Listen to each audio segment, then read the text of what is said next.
This is the picture all boat companies want you to see. Sunny days and fair winds. People out in the cockpit enjoying the sun and having a good time.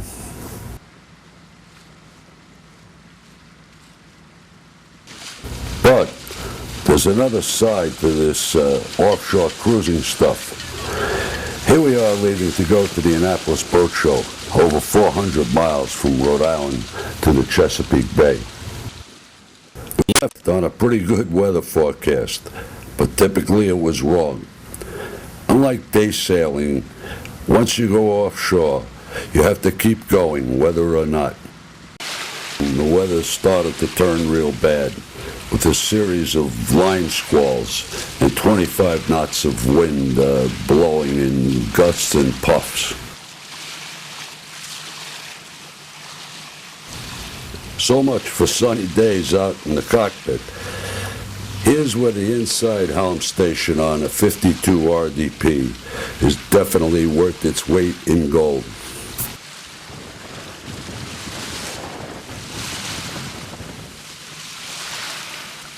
Here I am, sailing in shirt sleeves, the inside helm. Very nice. I've had far too many years sailing offshore, wet and cold. No matter how well built a boat might be, fatigue is the real danger. People make dumb mistakes when they are beat up from the elements for long periods of time.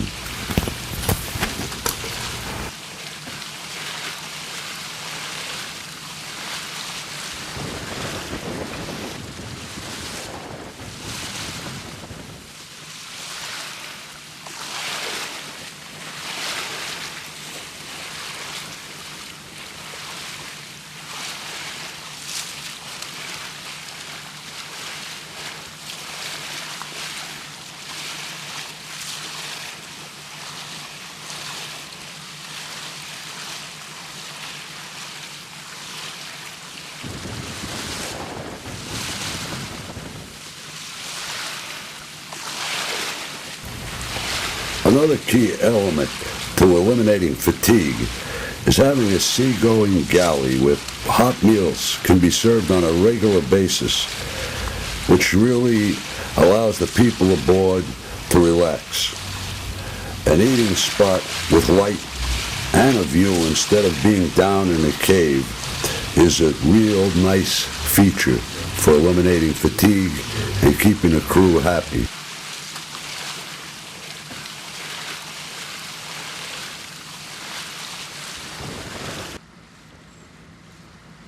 This is a clip from one of our promo videos.